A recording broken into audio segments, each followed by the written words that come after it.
Oh no. Good evening. This is the June 19th, 2024 meeting of the League of Women Voters of Florida Energy Action Team meeting. My name is Mary DuBois. I'm one of the co-chairs of this team, and my fellow co-chair is Maxine Connor. Tonight we are hearing from an expert on the subject of the future of textile recycling in Raymond Randall. Raymond is with WM, which formerly was known as Waste Management, and has experience in looking at this issue on a global level and is doing some innovative, exciting new work in this field. So Raymond, this is your time. Thank you. Awesome. Thanks, Mary. Thanks for the introduction. I'm not sure if anybody's an expert in this space, given how much it's changing, but happy to be here with all of you. Let me ask you a quick tech check. Can you see me and hear me okay? I can hear you. I don't see you.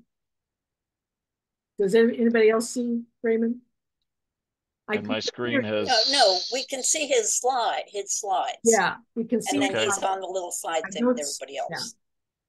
For some reason, my screen still shows grayed out, so I don't see any of you. But holler if you need to interject or something. But we can go ahead and scroll through the slides. Raymond, do you see the slides? I guess. No, but I've got a copy here on my phone. I'll flip through, so okay. I won't get lost. Okay.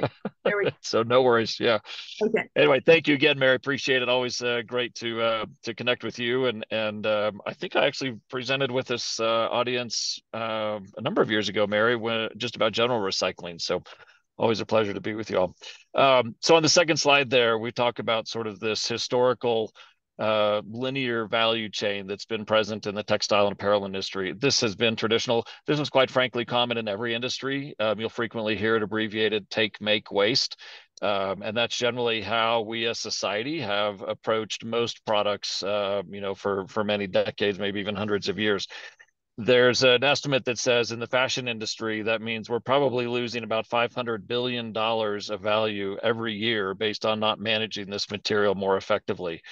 For a large publicly traded company, that starts to get our attention, that maybe there's a business opportunity there, that if we can figure out how to manage this material more effectively, we can really kind of move the ball forward and being more sustainable and driving circularity in this particular industry. On the next slide, and Mary, press return a number of times. I've just got a couple sample questions on here that just kind of give context as to why we're seeing this change now, because the opportunities today are not the same opportunities that we've seen in the past. So for example, there's a study that shows from McKinsey that the number of garments that we're purchasing on a per person basis has jumped about 60% since about 2000. So we're buying way more pieces of clothing now than we used to. The next one talks about how many times we use clothing. There's an actual metric called clothing utilization that a lot of the big brands will track. Don't ask me how they track this, but they show that at least in the US, our clothing utilization rate has dropped about 36% in the last 15 years. There are parts of the world where that number has dropped almost 70%.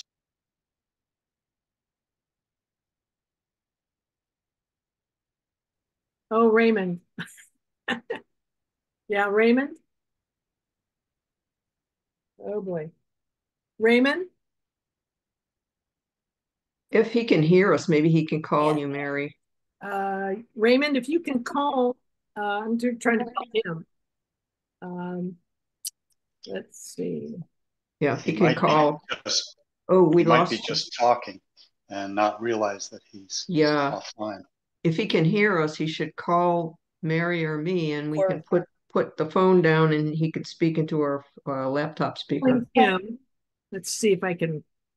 You have his number? I do. At least a number. Okay. Let's hope it's not his home. Yeah. Gives us a chance to read these questions. Yeah. Yeah, good idea. I wonder if the connectivity is problematic. Yeah, he's in the car, so that could be a signal issue. Yeah, I think he said he was driving. No, he's parked, but he's in the car. Okay. So, as for question number 3, I always notice that some stores geared toward teenagers The clothing is not sewn or made very well because they know that the kids are either going to outgrow it or it's going to stop being fashionable. So they fall apart after a few washings. That's interesting. 10 times. 10, that's pretty bad. Well, worst case, we'll be reading his slides. Okay. Let's see. He's not answering. He did not answer. I'm texting him. We'll see if he can. Oh, good idea. Text. Maybe it'll make noise. Okay, so what's the third question we've got here? According to the International Journal of Consumer Studies, how many wearings are the fast fashion garments constructed to typically last? Fast fashion is, I think fast fashion would be like teenage clothes, trendy. Cheaper, cheaper, trendy stuff. Yeah, they're not. Yeah, fast fashion is actually different businesses, if you want to even call it that, who will try to push out as many products as possible for very, very cheap, and that's what makes them more likely to last less time than better quality products. It's like Shein and I'm trying to think of another one. Can't remember off the top of my head, but typically that's the whole point is they market their products as being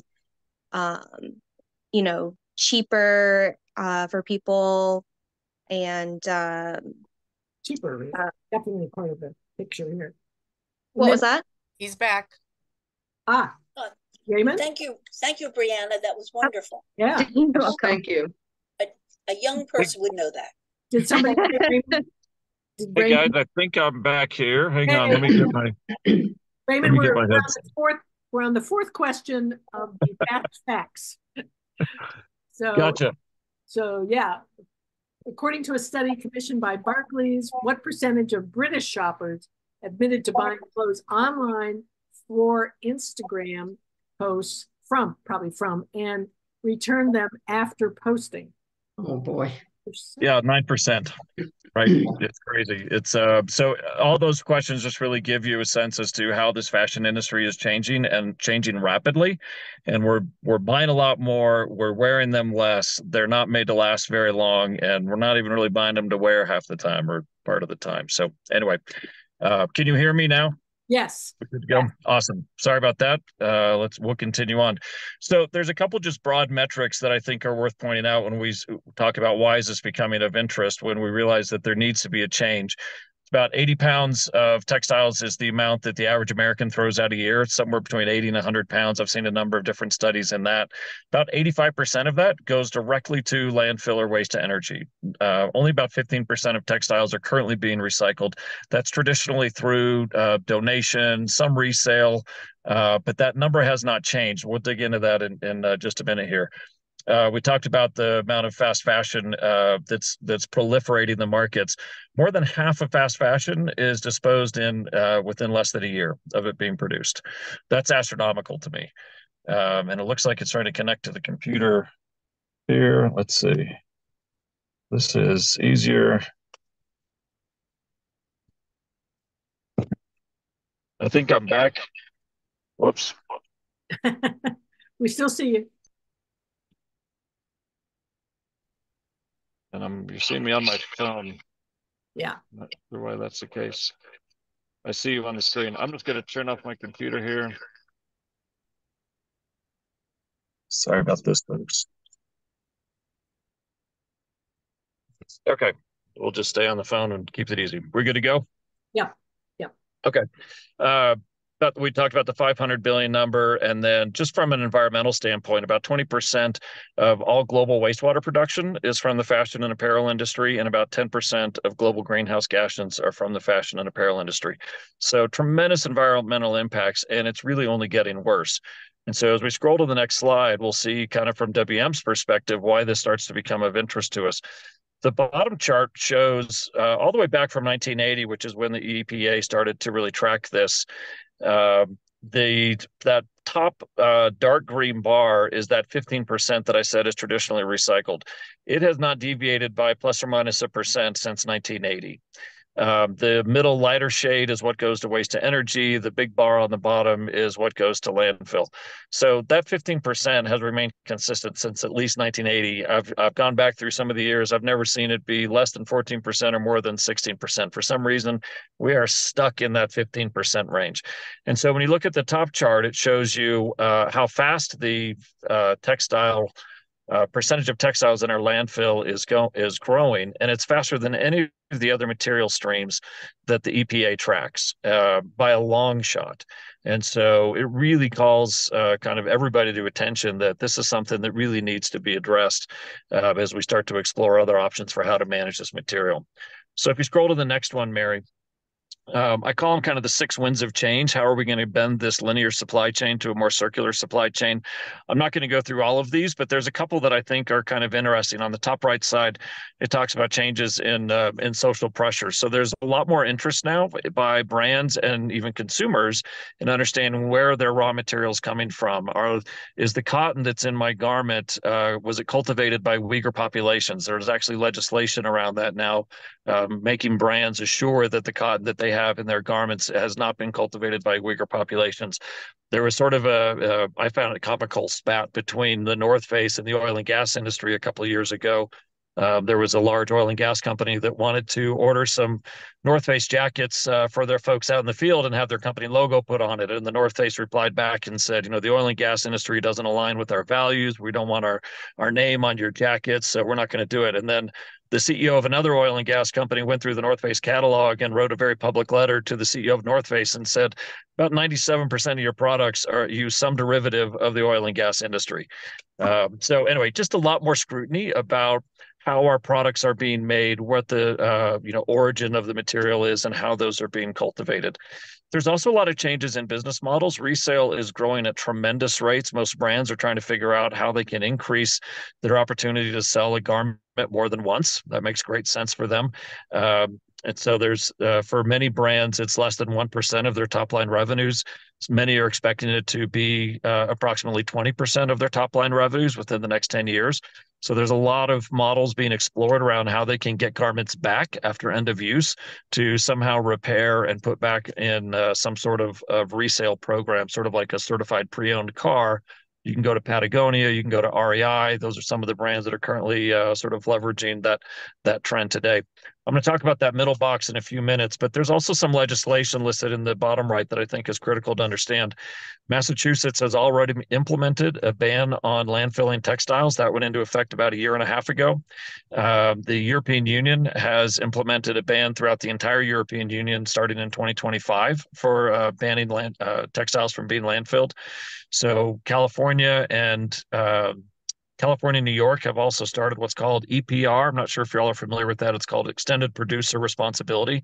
And it really kind of creates a funding mechanism by which brands and retailers, anybody that sells apparel, has to contribute into a fund that helps support the management of their products at end of use. You might be familiar with other EPR type programs when you buy a car battery or when you buy a tire or a mattress. Different states have different kinds of programs that require the industry to essentially pay for the management of their products at end of use instead of burdening taxpayers or cities with those costs. So lots of changes taking place that I think are really starting to wake up brands and retailers around some of these growing opportunities. So on the next slide, I sort of sum it up and to just really say that at the end of the day, I think when we look at all of these changes, I think we have to conclude that the way we've historically managed textiles is definitely not the way we're going to be managing these in the future. I don't think we'll be allowed to manage them the same way. And I think there's opportunities that will entice us to manage them differently. And so that's what I want to move into now. On the next slide, I kind of broken apart how the textile, that 85% is currently being managed.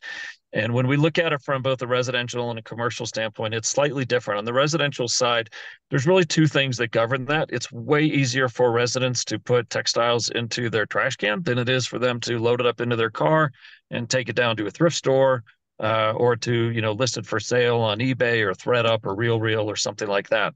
So there's certainly convenience on the residential side that is sort of disincentivizing them to recycle it. Second of all, I think there's also a lack of awareness that there are emerging options of how to manage these textiles. And we make this determination at our house that says, this pair of socks or this pair of jeans, or it's ripped, it's stained, it's torn. It would be an insult to give it to a thrift store. Nobody would clearly want that. Well, it may not be viable for resale, but there are options that we'll talk about in a minute where we can take that fiber and convert that back into new fiber to go back into new garments. So that's really exciting. On the commercial side, we see businesses frequently kind of latch on to simplicity. They want to send it all to one place. So for a long time, that was landfill. That was sort of the cheapest out of sight, out of mind solution. Then we watched them start to send it to waste to energy. Then a lot of them say, let's try to avoid waste to energy. So then it starts to go to what's called downcycling, which is where there's companies that will shred the fiber and they'll produce a film material that could be used in pet beds and roof insulation, acoustic tiling in automobiles, all sorts of different applications for this film material. And so that's been sort of the latest growth in how the commercial sector is managing this material. But now that these fiber to fiber recyclers are coming online, there's interest in sending material to these fiber to fiber recyclers. The challenge is that it requires complexity. It introduces complexity in the equation because there's no one fiber to fiber recycler that can take everything. Some can accept cotton, some can accept synthetics, some can accept blends. And so we want to be able to, we have to be able to sort that material to accommodate the specifications for these emerging fiber to fiber recyclers. So on the next slide, when we think about it as a business for WM's viewpoint, we always look at these things like a three-legged stool. These legs have to be balanced, right? If you've ever sat on a one-legged or two-legged stool, they're really not very functional or comfortable. So first, we have to have the ability to collect something. Second of all, we have to have the ability to sort it or process it somehow. And then there has to be an end market for it. If nobody wants it at the end of the day, it's really hard to have a successful business model around recycling. So just as an example, glass, incredibly recyclable material, but in many parts of the country, there's no markets for it. And so a lot of communities will take glass out of their programs because it doesn't make any sense to pay for the collection of glass, pay for us to sort it out at the recycling facility, only to not end up having a market for it. And the city ends up having to take it to a landfill or something like that. So we want to make sure that all three of those legs are equally developed. When we think about textiles, what's really been missing in this has been that third leg, these different end markets. The primary end market, as we talked about before, the recycling has really been the thrift and donation industry. If I, as a company, was to turn on curbside collection of textiles nationwide, we would totally flood the thrift market with far more textiles than they have the ability to manage. Consequently, much of this is going to end up being exported into overseas markets, many of which don't have the ability to sell it or to manage it at end of use. And so, you can Google, mountains of textiles in Chile and see pictures that have been taken from the space station of some of these piles of unused and unwanted clothing that have just been dumped in some of these other countries. Some countries are banning the importation of post-consumer textiles. China, for example. Ghana is another one. There's a lot of countries in Africa that have begun to ban the importation of post-consumer textiles. So the options of how to manage that are changing, and the historical options are really diminishing. And so trying to figure out these new markets start to be where our focus is. I see somebody scrolling around on that screen. Is that a question, or do I need to pause here? It's somebody I don't recognize. Not good. That's okay. No worries. We can continue on. It's Rhonda. I'm giving her a chat. Okay. Chatting. No worries. No worries. So on this somewhat busy slide, this is really just sort of a more detailed version of that three-legged stool. So on the right side, we see collection. In the middle, we see processing. And on the left side, we see the three different primary end markets. And I'll talk about each of those. WM is starting to build out residential curbside collection programs. We're piloting that in certain parts of the country, none currently in Florida, but stay tuned. Commercial collection we've been doing for about 5 years. We work with a lot of major brands and retailers managing their both pre-consumer and post-consumer materials. We have two facilities, one in South Carolina and one in Phoenix, where we're doing our textile sorting. And so we will identify different end markets, which is sort of that third leg of the stool on the left. We'll identify those before we actually get the materials from the brands or retailers, so that we know that we've got solutions that meet their budget, meet their sustainability goals, maybe aligns with some of their investments. Many of them are investing in some of these different end markets because they want to have a more streamlined pathway to recycle some of these materials. So that's generally kind of how we see this market shaping up. And quite frankly, this is really not very different from our traditional recycling business, where we collect materials in aggregate. We use different manual, mechanical, digital, and optical techniques to sort that into viable end markets and get those back into the supply chain for reuse into new products. And so we see that really taking shape in textiles as well. So let me go into just a couple of those technologies on the next slide. Actually, go ahead and scroll 2 slides, Mary, just in the sake of time here. This is what an automated sorting line looks like for textiles. We have one of these on order for our South Carolina facility.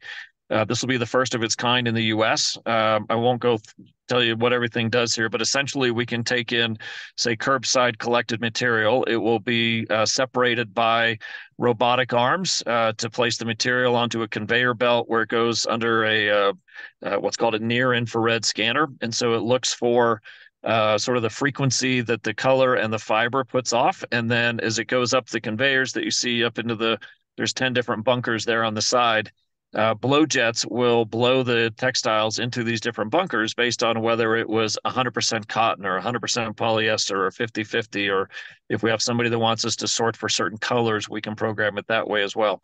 There are about a half dozen of these fully scaled facilities throughout Europe. There are none currently in the US, so this will be the first of its kind.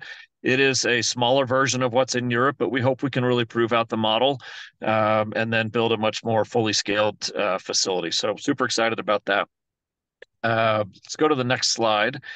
And Mary, this PDF, you're welcome to send out to the group afterwards. If they click on this slide, it'll actually play a video, a 1.5-minute video of what this equipment looks like when it's operating. So if that's of interest to folks, they can certainly click on that and play that. On the next slide, there's some other technology that I think is also really fascinating. There's a huge movement towards what are called digital IDs or digital product passports. You might hear them called that as well. And it's essentially putting some type of microchip within the fiber. And so you can see on the very right is sort of the latest generation of what this microchip looks like. It can be put into the garment and contain all sorts of pieces of data around that particular garment, where the cotton was cultivated, for example, like we talked about before. It could have all the fiber composition data. It would also tell me what's the button made of, what resin the buttons are made of, or what alloy the zipper is. And all of those extra more granular pieces of information can have significant impact on who's the ultimate end market for that. And so super excited to see this start to come out. Ralph Lauren has already been using this in all of their products starting in 2023. There's a number of kind of high-end luxury brands that started using this about 3 or 4 years ago. As is most of the cases in this kind of innovation, we'll see it at the top tier brands first, and then it'll start to filter down to other companies. The European Union, just as a sort of anecdotal point, has required that all products, not just textiles, all products have a digital ID by the year 2030. So it doesn't matter whether you're buying, a toy for your kid or something else. It will have to have a digital ID on it. There's been some legislation through U.S. Congress about requiring digital IDs as well. Hasn't gone too far yet, but certainly I wouldn't take that off the radar. I think that's going to be coming in the near future. Consequently, when it does, we can sort by that data as opposed to the near infrared scanner, which really just looks at the top layer of the garment when it goes underneath the scanner. So much more valuable insights for where we sit in the supply chain. And what we're understanding is that most of the links in the supply chain all find value in the different data that would be contained in these digital product passports. So sort of a fascinating development in that space. Continue on to the next slide. I'll go into sort of the 3 different end markets that we talked about before. The reuse and resale, I describe it as mature. It's been around for a long time. It's challenged because a lot of their end markets are drying up. A lot of the exports that they used to send to are now not allowing their material to be imported into their countries. And so it's changing. A lot of them are really trying to think through how do they manage this material more effectively, given that some of their traditional end markets aren't really viable anymore. So it's interesting to watch them change what they do with this material. The fiber to fiber is really emerging. I'll talk more about that on the next slide. There's about a half dozen, 8 companies, something like that, scattered around the world that are focused on this. I think it's really the sort of missing piece for being able to take textiles, especially with the increase in fast fashion, being able to take apparel and textiles and break them down into their basic components and respin that fiber to go back into fiber to go back into new markets. I think that's a really exciting advancement that we'll see more of. And then the downcycling market I mentioned before, there's only a couple of them in the US, but they're fully scaled, fully mature. They've been around 30, 40 years. They have no lack of appetite for material. So things that aren't viable for resale or reuse and also aren't viable for fiber to fiber recycling, there'll still be markets for this to be able to go into downcycling. Our guess is that if we were to do, say, curbside collection, hopefully 90% of the material that we could collect could go into one of these 3 markets, leaving about 10% that we would need to manage through some type of waste to energy or landfilling options. So we think that's how the market will shape up once this starts to become more fully scaled. On the next slide, I've just given you a little bit more information on some of the fiber to fiber recycling. There's, as I said before, most of them are focused on certain fiber blends. So for example, on the cotton side, the 2 primary players in this, one is a company called RenewCell. They're probably about 5 years ahead of Evernew. Unfortunately, RenewCell declared bankruptcy last fall. They've just emerged with a new buyer. They went public. Most people think they went public a little too early. And so some of the focus on short-term earnings kind of threw them for a tailspin. A lot of the brands and retailers hadn't really signed up with enough offtake commitments to kind of give them assurance of their production capacity and production cost.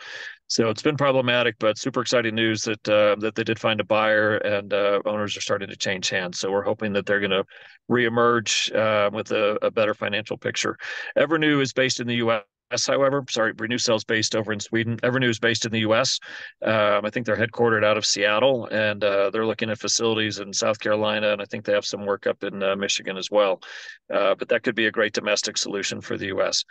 On the polyester side, Reju is interesting. They are being currently led by the prior CEO of Under Armour.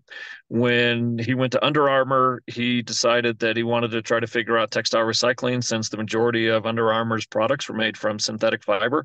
He thought that was a great place to start. So he hired somebody to help him figure out what was the best technology for recycling synthetic fibers. And he found this company that was a joint venture between IBM and a European engineering firm called Technip. And so they are currently looking for their first place to build a scaled facility here in the US.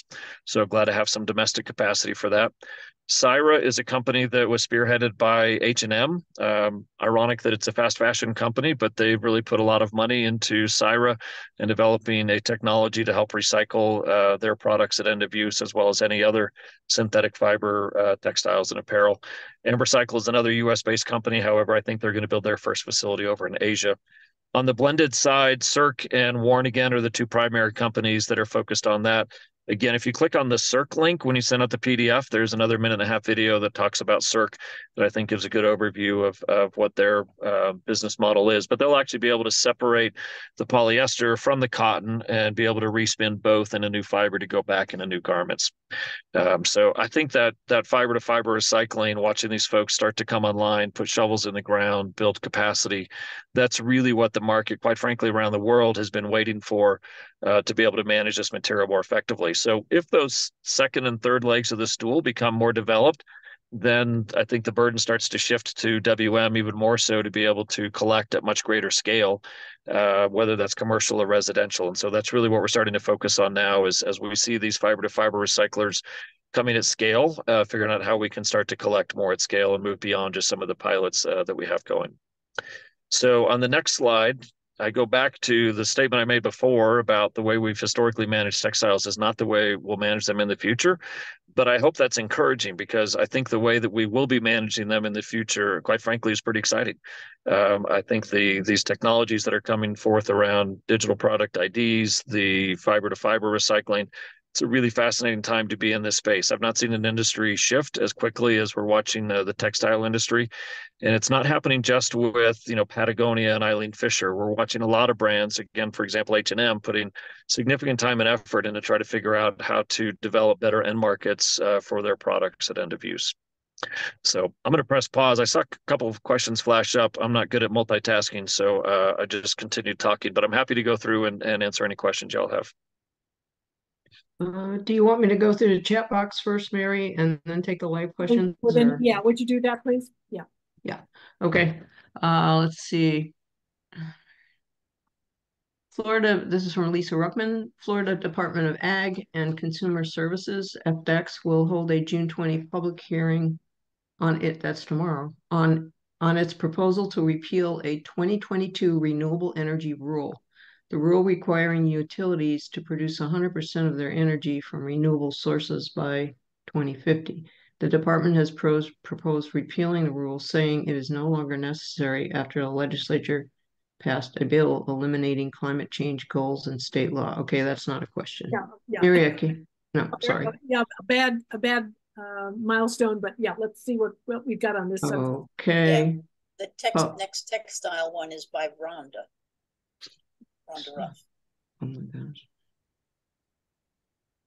Could you read her question or? Oh, okay, yeah. Rhonda asks, can you discuss the issue of microplastics from synthetic fibers? What special processing considerations are necessary to prevent them in the waste stream or wastewater? Thank you. Yeah, great question. I'm certainly not the expert on microplastics, other than to say it is an area of focus, both by a lot of clothing brands. There is some legislation in California that's circulating around microplastics in textiles. I know that a lot of the laundry companies are looking at improving the technologies in their, washing units, drying units that would capture microplastics more aggressively than they have been. But a lot of the microplastics from clothing come just from wearing them. It's not necessarily due to washing. So again, that's why the brands are starting to focus on that as well. So I don't have a great answer to it, other than it's certainly an issue, and much of the supply chain is focused on that. Okay, there's another one from Rhonda Roth. It says, is it true that some fibers are incorporated into paper money and other rag papers?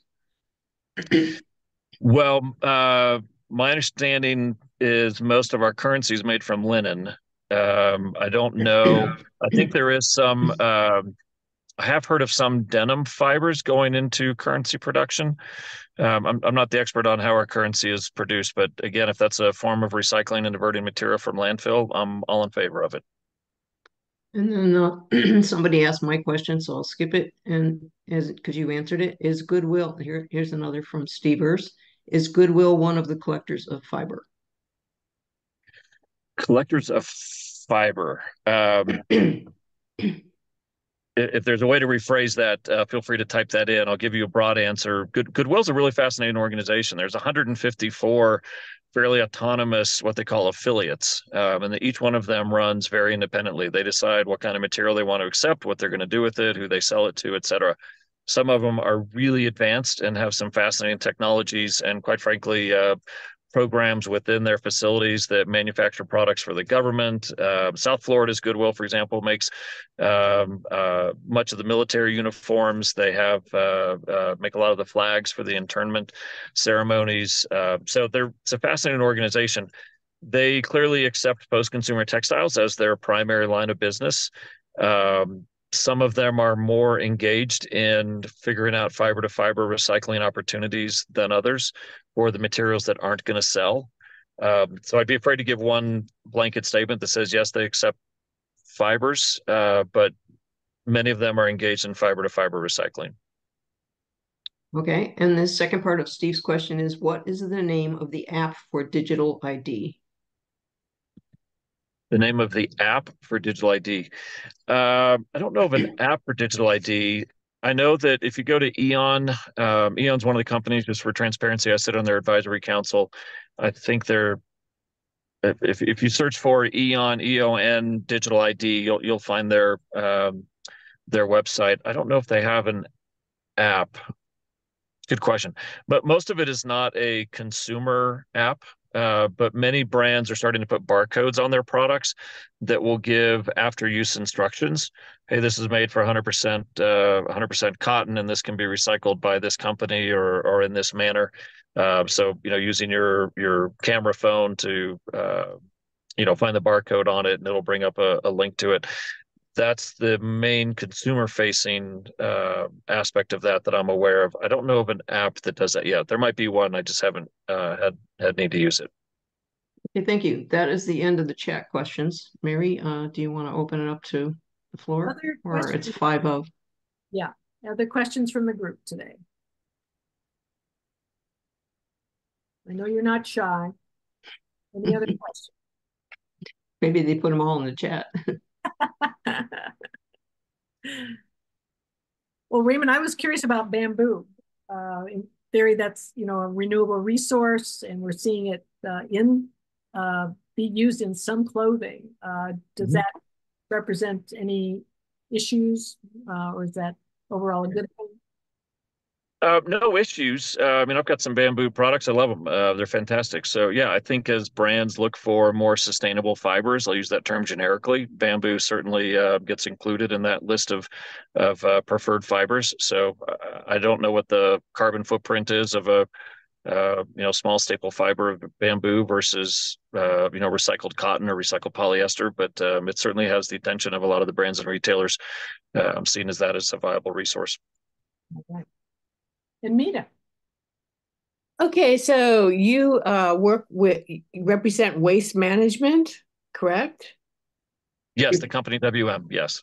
Because we just had a presentation, what was it, a week ago or so, from Waste Management. Is this the same that did the garbage, talked all about the garbage sites and the methane and all. This is the same company, right? Yes, that was my colleague, Jacqueline. Yes.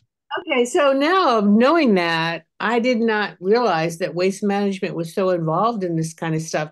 So could you give us a little bit of background on waste management's policies and philosophies with trying to, it looks like trying to address environmental concerns and be a good steward? Yeah, that's a really open-ended question that I don't think we have time for, but I'll give you a couple quick highlights. One, go to our website and download our sustainability report. Not only does our report win numerous awards every year, but our company does as well from an environmental standpoint. Historically, we were a landfill company, but that changed 20, 30 years ago. I think today, only about 5 or 6% of our revenues are from traditional landfilling. We're really a materials management and logistics company, and we're always focused on trying to figure out the best way to repurpose materials for better use. We have groups focused on setting up infrastructure for recycling EV batteries, wind turbine blades, solar panels, which I know we talked about earlier. So we're aggressively focused on building out technologies and infrastructure to manage all materials. And so textiles is part of it. I go back to that three-legged stool. All three of those legs have to be balanced for there to really be a viable opportunity there. But it's sort of like thinking Amazon just sells books. I think a lot of people on here will remember the days where that's really all you got from Amazon. Thinking of WM as just a landfill company is a pretty dated perception. We're a materials management and logistics company. We have the largest private fleet in the U.S. We're the largest recycler in the U.S. I think we're investing roughly $2 billion in traditional recycling infrastructure in the next 2 years. So we're about 50,000 employees, $21 billion in revenue. So a lot of areas of focus for us. And we have one more question for tonight, and that would be for Carolyn, from Carolyn. Hi there. Thank you. What a wonderful presentation. Thank you. Do you by any chance see a future where the same way that we could put out recycling for curbside recycling for bottles and cans and so on, where we could do the similar thing with textiles? Do you think that's even something that anybody's looking into to make it, again, convenient and to get people in the mindset of thinking along those lines? Possibly. Over. Yeah, absolutely. We are starting to do textile collection, what we'd call curbside collection, so single family residences. We're already doing pilots for that in a number of cities in the country. My gut says it's not going to be a weekly collection like it is for your traditional recyclables. It'll probably be a quarterly collection. Some communities have bulk collections that they might offer once or twice a year. I think it would be operated more similarly to that. So we have to figure out how do we have the least cost to collect and gain the most value of materials. So my gut says quarterly collection is probably the right frequency, but we'll have to see how that goes. But that's why we're piloting that now. Can I springboard off of that question and ask, what about like drop centers, like community drop centers? Yeah, somebody told me a stat about a month ago that's in that business, and they said there's about 110,000 drop boxes around the country today. I have no issues with drop boxes. I would say, let's go back to that graph in 1980 when we were still just doing 15%. I would guess 45 years ago, there were maybe 10,000 drop boxes. So adding 100,000 drop boxes hasn't seemed to move the needle. So I have no issues with people and companies adding drop boxes. I've just not seen any evidence that it's effective in diverting more materials or a higher percentage of materials from landfill and waste to energy. And that's really my goal. And so that's why I think curbside recycling is a more viable option. There's always a correlation between convenience and participation. And quite frankly, we have to make it easier for consumers to do something different with their textiles than put it in the trash. All right. I'm going to have to, we have come to our 6 o'clock time, the top of the hour, as we've been calling it. So if you have more questions, Raymond has provided an email, and so it invites you to use that. And we can, when we send out, I'll be putting this on the YouTube channel for the League of Women Voters Florida. So you'll get that link, and we'll include his email at that point. But it was also probably on the meeting notice. Is that true, Maxine? I don't remember if it was on the meeting notice. Anyway, we'll get you his email. It's Raymond Randall at rrandall@wm.com. rrandall@wm.com. Okay. Very good. Thank you so much. And again, this is my last night, and Maxine and Karen wanted to spend a few minutes before we completely wrap up. So, Maxine and Karen. I'm going to go ahead and sign out. Thank you, Mary. Yes, thank you, Raymond. Thank you so much, Raymond. That was great. Thank you. Fabulous presentation. And I'm going to thank you. Yes. Stop recording.